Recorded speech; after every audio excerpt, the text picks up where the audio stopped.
السلام علیکم معزز خواتین و حضرات، پروگرام رائٹ اینگل کے ساتھ میں ہوں علی ممتاز۔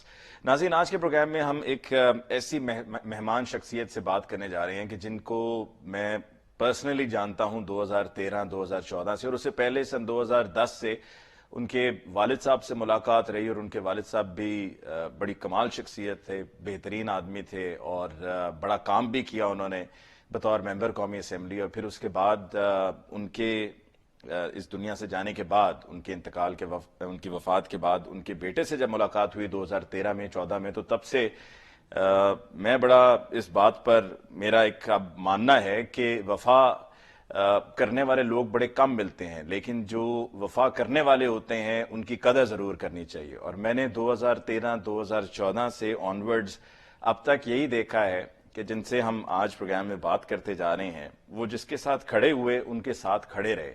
اور یہ جو میں نے اب تک کہا، یہ صرف محض پروگرام کے لیے میں نہیں کہہ رہا ہوں، یہ حقیقت ہے کہ 2014 میں بھی آپ دیکھ لیں، جن کے ساتھ کھڑے تھے ڈٹے رہے، آفرز ہوئیں، دباؤ بھی ڈالا گیا لیکن نہیں مڑے، مقابلہ کیا، پھر اس کے بعد آگے بھی سفر کو جاری رکھا، اور اب تک یہ سفر جاری ہے۔ تو ہمارے ساتھ آج کے پروگرام میں موجود ہیں سربراہ سنی اتحاد کونسل صاحبزادہ حامد رضا صاحب۔ حامد رضا صاحب، آپ کا بہت بہت شکریہ کہ آپ نے ہمیں جوائن کیا۔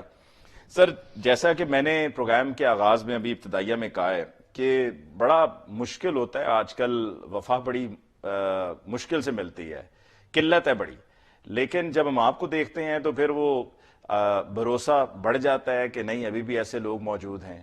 سب سے پہلے تو مجھے یہ بتائیں، اس سے پہلے کہ میں آؤں وہ مخصوص نشستوں کی طرف اور جو ابھی موجودہ حالات چل رہے ہیں، الیکشنز ابھی ہوئے، آپ نے کنٹیسٹ کیے، الیکشن سے پہلے بہت سے لوگوں کو روپوش رہنا پڑا، بہت سے لوگوں پر بڑا دباؤ ڈالا گیا، لیکن آپ کامیابی سے اس مرحلے میں سے گزر گئے۔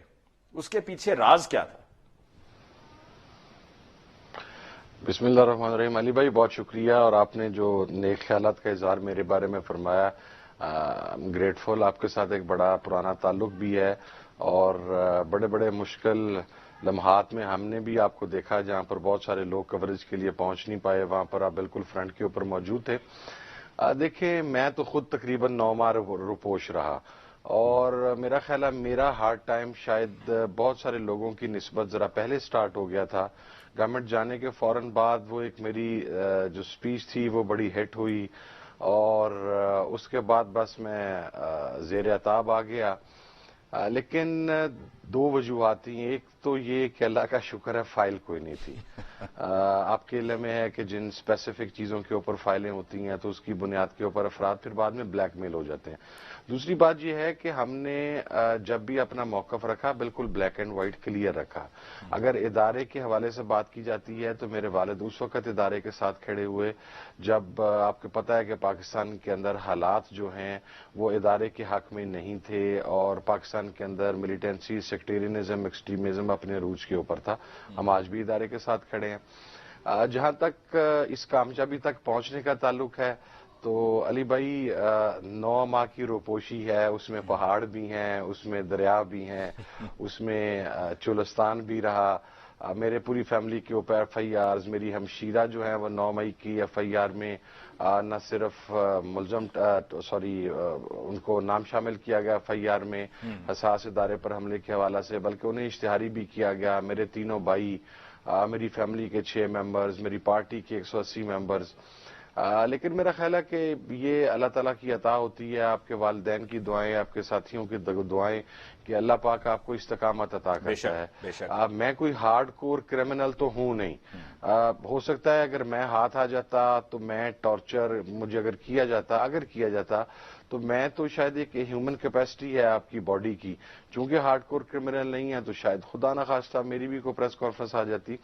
تو یہ آپ کی اسٹریٹجی ہوتی ہے، حالات کا ہمیں ادراک تھا، اور ہماری حد اور میرے خلاف تو آپ کو پتہ ہے رانا ثناء اللہ ویسے ہی اپنی حد تک پہنچا ہوا تھا، اور پھر اس کے بعد لیٹلی راجہ ریاض کا تعاون بھی انہیں حاصل ہو گیا۔ تو میری حت الامکان کوشش یہ تھی کہ جہاں تک ممکن ہو سکے اپنے آپ کو سیو کیا جائے۔ اس کے بعد نامینیشن پیپرز کے فائل ہونے کا مرحلہ آیا، اور میرا خیال ہے کہ میرے ایک آر او نے یہ بات کہی کہ پنجاب میں اگر کسی شخص کے سب سے زیادہ آرگنائزڈ نامینیشن پیپرز ہوں گے تو اس میں ایک میرا نام شامل تھا. آپ یقین کریں میں نے اپنے موبائل نمبرز کی رسیدوں تک اس کے اندر لگائے تھے.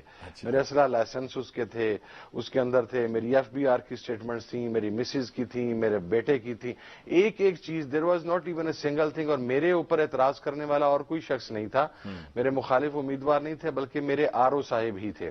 لیکن الٹیمیٹلی انہیں بھی کوئی چیز نہیں مل سکی.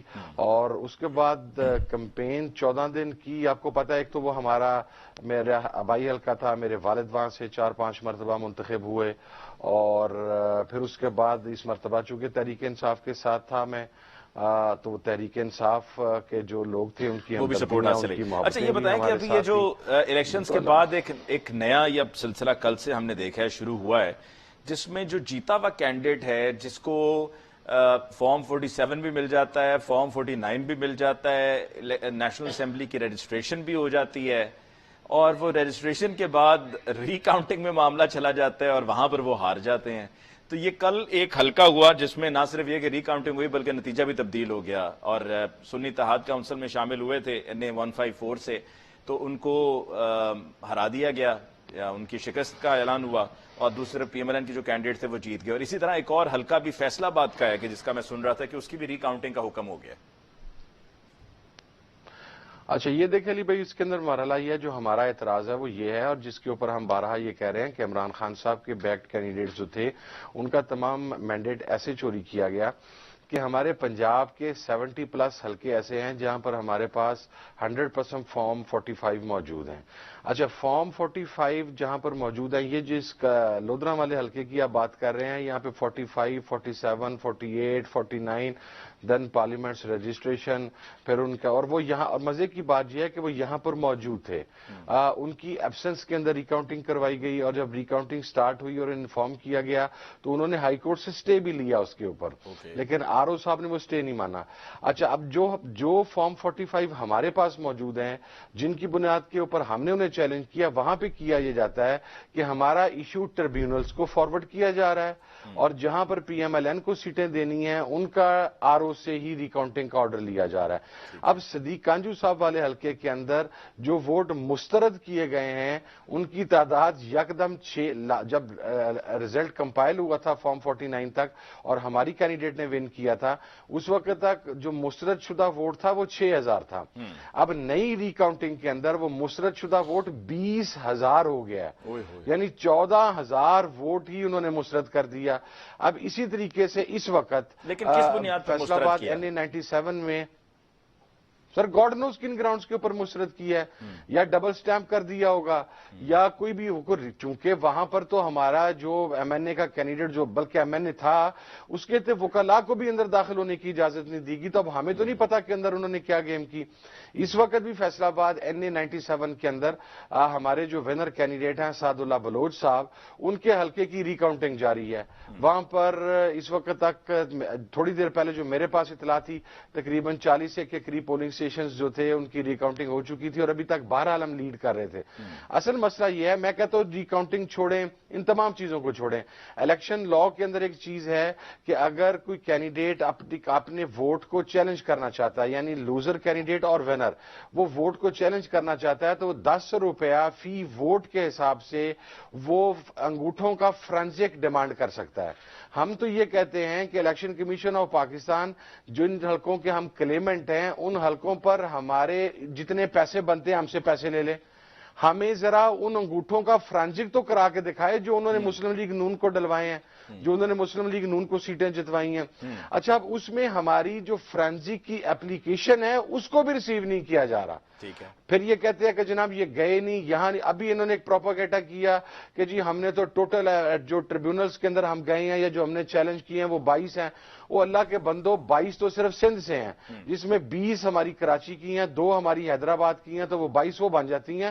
ہم 70+ ڈیمانڈ کر رہے ہیں جن کے ریزلٹس ہمارے پاس ہیں, ہر چیز ہمارے پاس ہے, لیکن کو بات سننے کے لیے تیار ہو تو پھر ہے.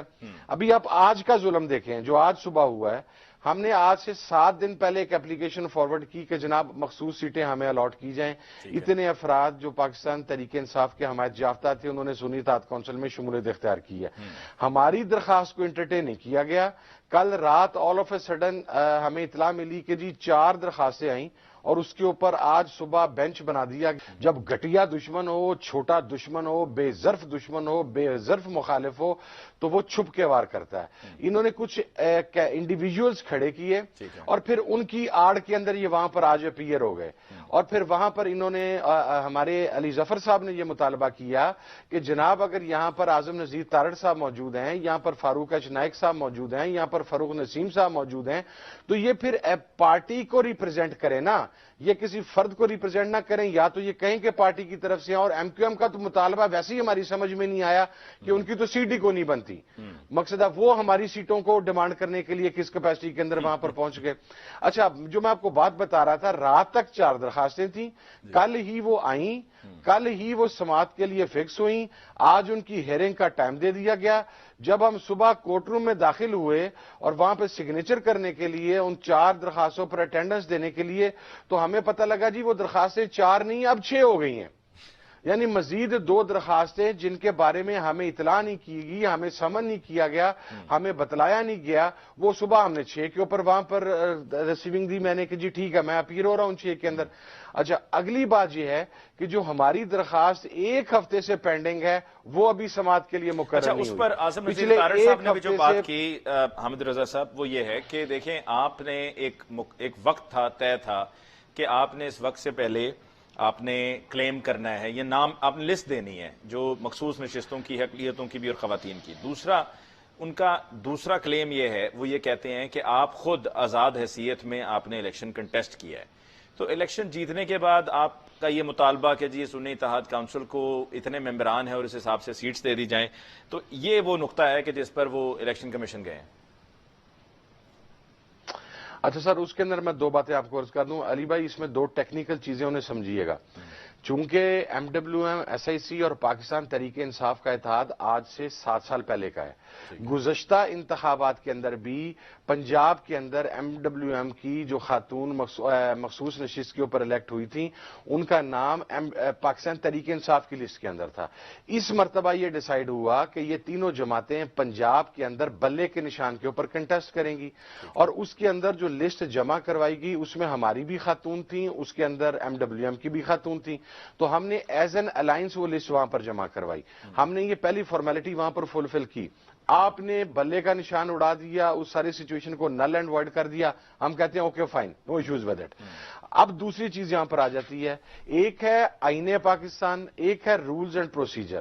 آئین پاکستان یہ کہتا ہے کہ اگر آزاد امیدواران کی تعداد کسی پارٹی کے اندر جاتی, اور وہاں پر ایک اور بات جن میں رکھیے گا, وہاں پر پارلیمانی پارٹی کا لفظ نہیں ہے, وہاں پر پولیٹیکل پارٹی ہے. اور پولیٹیکل پارٹی کی ڈیفینیشن یہ ہے کہ ہر وہ پارٹی جو الیکشن کمیشن کے ساتھ ڈیولی رجسٹرڈ ہے, is been called the political party, وہ پولیٹیکل پارٹی ہے.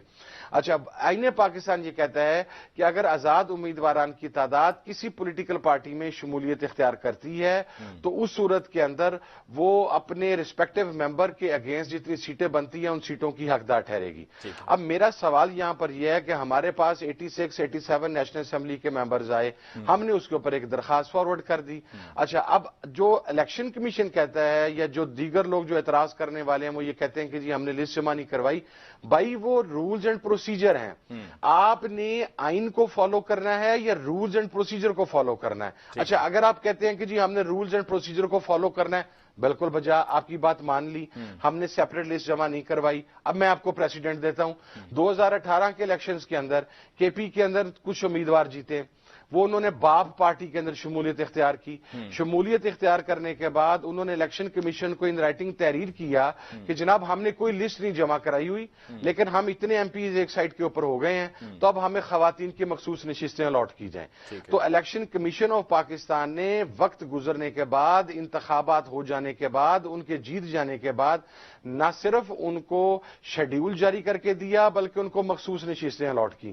دوسرا پریسیڈنٹ بھی 2018 کا ہے. کہ پنجاب کے اندر اقلیتوں کی مخصوص نشستوں کے حوالے سے لسٹ جمع نہیں تھی، اور الیکشن ہو گیا، ممبران منتخب ہو گئے، درخواست کی گئی کہ جناب یہ ہم نے مخصوص جو لسٹیں ہیں اقلیتوں کی وہ جمع نہیں کرائیں، تو الیکشن کمیشن نے شیڈیول بھی دیا اور الیکشن کمیشن نے وہ اقلیتوں کی مخصوص نشستیں بھی دیں۔ تو اب اگر آپ رولز اینڈ پروسیجر کو فالو بھی کرتے ہیں تو ہمارے پاس یہ پریسیڈنٹ موجود ہے۔ تیسری بات آ گئی ہے اعظم نذیر تارڑ صاحب کی۔ اچھا، یہ میں لازمی علی بھائی اس کو میں رسپونڈ کرنا چاہوں گا۔ منصف اعلیٰ، قاضی القضاء، انصاف کی کرسی پر بیٹھا ہوا وہ عظیم المرتبت شخص جس کے بارے میں قوم اس خوشگمانی کا شکار تھی کہ وہ ہمیں انصاف دے گا، جب انہوں نے رات کو 12 بجے، چونکہ ہم تو LI کے اندر جا رہے تھے اور بلے کے نشان پہ الیکشن کنٹیسٹ کر رہے تھے، جب انہوں نے رات کو 12 بجے ہمارا انتخابی نشان ہی اڑا دیا اور آروز نے ہمیں کہا جی کہ آپ کے پاس 2 منٹ ہیں یا 1 منٹ ہے اپنا ٹکٹ جمع کروانے کا، تو میں اس وجہ سے میرے پارٹی کے پنجاب سے 3 MP اس وجہ سے، میرے بلوچستان سے 22 MPs اس وجہ سے اپنا ٹکٹ جمع نہیں کروا سکے اور ہمیں انڈیپینڈنٹ حیثیت میں الیکشن لڑنا پڑا۔ اچھا، اعظم نذیر تارڑ صاحب جو اتنا وہ پنجابی میں کہتے ہیں کہ وہ ترنٹ خان اور اتنے فنکار بننے کی کوشش کرتے ہیں، ان کی اطلاع کے لیے عرض ہونا چاہیے کہ میں نے 2013 کا الیکشن اپنے اس پارٹی ٹکٹ پر لڑا تھا اور میں اپنی کانسٹیچوئنسی میں دوسرے نمبر پر تھا۔ میرے لیے بہت ڈیفیکلٹ تھا کہ میرے پاس اپنی پارٹی کا ٹکٹ بھی نہیں ہے، میرا نیا نشان ہے، میرے نیچے 4 MPs ہیں، ان چاروں کے مختلف نشانات ہیں، تو میں تو ایک کمپلیکسو سچویشن میں تھا۔ یعنی کہ آپ بھی وقت کم ہونے کی وجہ سے آپ اپنا پارٹی ٹکٹ پارٹی کے ساتھ آپ اپنے پیپرز نہیں جمع کروا سکتی ہیں، پارٹی پیپرز تو جمع کروا دیے تھے، پارٹی ٹکٹ نہیں جمع کروا سکے۔ سر میرا پیپر نکلوا لیں علی بھائی، میرے نامینیشن پیپرز نکلوا لیں۔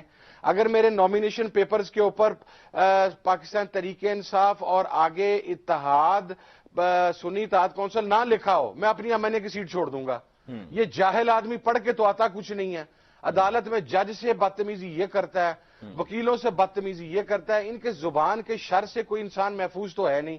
اور دوسرے وہ ایک موصوف جن کو لاہور سے زبردستی MNA بنا دیا گیا، اس آدمی کو تو جواب دینے کو بات نہیں کرتا کہ وہ آدمی جو بلو دا بیلٹ جا کے بات کرے، جو اخلاقیات سے گر کے بات کرے، کم از کم ہمارے بزرگوں کی، ہمارے ماں باپ کی تربیت ایسی نہیں ہے کہ ہم ایسے گھٹیا آدمی کی بات کا جواب دیں۔ مجھے حامد رضا صاحب ایک بریک لینی ہے، بریک کے بعد جب ہم لوٹ کر آئیں گے تو ایک تو سپریم کورٹ کی بھی بات کرنی ہے، دوسرا یہ کہ اگر اس میں اتنے فلاز ہیں اور اتنی کمیاں ہیں اس درخواست میں، جو 4 آپ نے بتایا حامد رضا صاحب نے کہ 4 تھیں پھر 6 ہو گئیں، تو ان کو ایکسیپٹ بھی کر لیا گیا الیکشن کمیشن آف پاکستان کی طرف سے، تو یہ معاملہ کس طرف جاتا ہوا نظر آ رہا ہے حامد رضا صاحب کو، اس پر ہم بات کریں گے ایک بریک کے بعد۔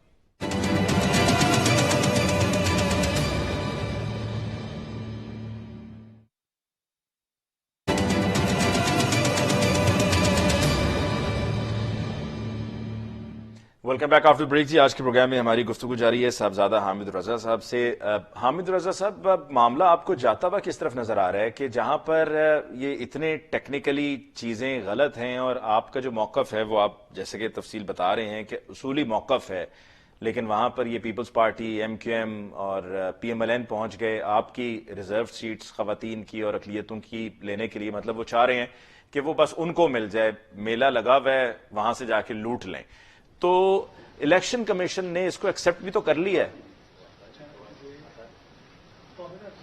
سر دیکھیں، میں آپ کو ایک بات بتاؤں، یہ پہلے تو پارٹی بننے کے لیے تیار نہیں تھے نا۔ آج تو الیکشن کمیشن اب تھوڑی دیر پہلے تمام پارلیمانی پارٹیز کو وہ نوٹس جاری کر دیا، اور علی ظفر صاحب نے بھی آج آرگو یہ کیا کہ یہاں پر کھڑے کس کیپیسٹی میں ہیں، کھل کے اپنی پارٹیوں کا نام لیں کہ یہ فریق بننے کے لیے تیار ہیں۔ یہ سمجھتے ہیں کہ کو مال غنیمت آیا ہے اور یہ وہاں پر لوٹ مار کے لیے پہنچ گئے ہیں، چونکہ ان کے دماغ میں ہمہ وقت لوٹ مار ہی رہتی ہے۔ جس کے حلال کھانا چونکہ کم نصیب ہوا ہے، اس ملک کا بیڑا غرق کرنا انہوں نے، اور اس ملک کی عوام کے ساتھ جو سلوک کیا ہے، لوٹ یہ ہر جگہ پر ہر پہنچ جاتے ہیں اور یہ سمجھتے ہیں کہ اس جگہ سے ہمارا حصہ نہ ملے تو ہمیں تسلی تشفی نہیں ہوگی۔ سوال یہ ہے کہ یہ 87 سیٹیں بلکہ 92 سیٹس نیشنل اسمبلی کی آپ کی ہیں نہیں، آپ کو ووٹ نہیں پڑا، تو ان کا آپ ان کی مخصوص سیٹیں کس کیپیسٹی میں لینے کے لیے آ گئے؟ پنجاب کی 107 سیٹوں پہ آپ کو ووٹ نہیں پڑا، وہاں پر بندے ہمارے آ کے بیٹھ گئے، وہ جیسے بھی آ کے بیٹھے وہ بیٹھ گئے، آ کے جتنا رزلٹ لے سکے اس کی سیٹیں بھی آپ کو دے دی جائیں، بلوچستان کی بھی آپ کو، کے پی کے بھی آپ کو دے دی، آپ نیشنل بھی نہیں ہے، آپ کے سول رائٹس نہیں ہے، آپ کے بیسک فنڈامنٹل رائٹس نہیں ہیں. ہم یعنی 2 سال سے ذلیل ہو گیا میرا بھائی علی بھائی، روپوشیاں گزار دی، ہم اپنے گھروں میں فوتگیوں پر نہیں جا سکے، غمیوں خوشیوں پر نہیں جا سکے، ساتھی جیلوں کے اندر پڑے رہے، اتنی مصیبتوں کا شکار رہے. اگر آپ نے یہی کرنا ہے تو بھائی سیدھا سادہ سمپل نوٹیفیکیشن جاری کریں، اپوزیشن چیمبر کو تالا لگائیں، یہ لوٹ مار گینگ کو آپ سارا اقتدار ان کے حوالے کریں، ان سے کہیں ٹھیک ہے گدھ کی طرح انہوں نے پہلے اس ملک کو لوٹا ہے، دوبارہ لوٹیں، جتنا کو بچ گیا ہے ملک اس کے بعد پھر اللہ تو خیر صلی. آپ کو کیا لگتا ہے کہ الیکشن کمیشن میں باوجود اس کے انصاف کی بات نہیں کرتا، باوجود اس کے کہ آپ یہ بتا رہے ہیں کہ قانونی نقطہ نظر سے آپ کا مطالبہ درست ہے، اور آپ نے اس کا پریسیڈنٹ بھی بتایا کہ 2018 کی 2 آپ نے مثالیں دے دی ہیں، کے پی کے کی اور ایک پنجاب کی، باوجود اس کے کیا آپ کو لگ رہا ہے کہ یہ اس میں معاملہ آخر میں، کیونکہ بلے کے انتخابی نشان پر بھی یا انٹرا پارٹی الیکشنز کا جب معاملہ تھا تو تب بھی یہی لگ رہا تھا کہ جی یہ تو بات ہمارے حوالے سے صرف کی جا رہی ہے، باقی کسی اور کو تو پوچھا نہیں جا رہا. اور اس میں الیکشن کمیشن میں دوران سماعت علی ظفر صاحب اس وقت تھے اور بھی پی ٹی آئی کی طرف سے ریپرزینٹیٹیوز موجود تھے، تو یہ سوال اٹھایا بھی گیا تھا کہ صرف ہمارا ہی انٹرا پارٹی الیکشن پر کوشچن کیا جا رہا ہے، باقیوں کے نہیں. تو اس میں آپ کو معاملہ کس طرف جاتا ہوا نظر آ رہا ہے؟ دیکھیے علی بھائی، ہوپ اگینسٹ دا ہوپ، آپ دعا کریں. میں تو ساتھی بڑے پور امید ہیں کہ الیکشن کمیشن سے ہمیں اس مرتبہ انصاف ملے گا اور ہمیں ہماری سیٹیں مل جائیں گی. اللہ کرے ایسا ہی ہو اور آئین اور قانون اور انصاف کے مطابق فیصلہ ہو. لیکن اگر نہ ہوا تو میں آپ کو ایک بات بڑا کلیئر علی بھائی بتا دوں، یہ سیٹیں ہم ہضم نہیں کرنے دیں گے. ہم مخصوص سیٹوں کے علاوہ جن سیٹوں کا ہمارا مینڈیٹ ہے وہ ہضم نہیں کرنے دیں گے. یہ اسمبلی نہیں چلے گی. مارک میں آپ کو پتا ہے میں بڑا ہارڈ لائنر ہوں. جی ہاں. میں محبت میں بھی اور میں مخالفت کے اندر بھی، میں ان بٹوین رہ کے منافقت کر کے چلنے والا انسان نہیں ہوں. میں میکسیمم ہارڈ لائن اڈاپٹ کرتا ہوں. یہ نہ نیشنل اسمبلی چلے گی، یہ نہ پروونشل اسمبلیز چلیں گی. میں آپ کو بتا رہا ہوں نہ یہ سسٹم چل پائے گا. اور اگر عمران خان صاحب نے یہ فیصلہ کر لیا کہ ہم پارلیمنٹ کے علاوہ باہر بھی سڑکوں پر آئیں گے تو ہم باہر بھی آئیں گے.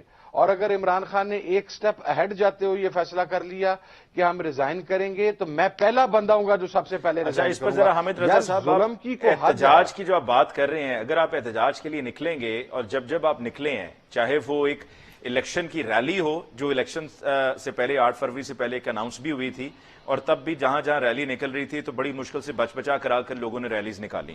پھر اس سے پہلے جو لاہور میں احتجاج کی کال ابھی کچھ ہی دن پہلے کی تھی، تب بھی یہی ہوا جب سلمان اکرم راجہ صاحب کو بھی گرفتار کیا گیا. تو اب آپ دوبارہ نکلیں گے تو جب آپ ریلی یا احتجاج کی بات کرتے ہیں تو آپ کو احتجاج کرنے نہیں دیا جاتا، اور پھر یہ بات بھی زور پکڑتی ہے کہ جی یہ نکلے ہیں 9 مئی 2 کرنے کے لیے.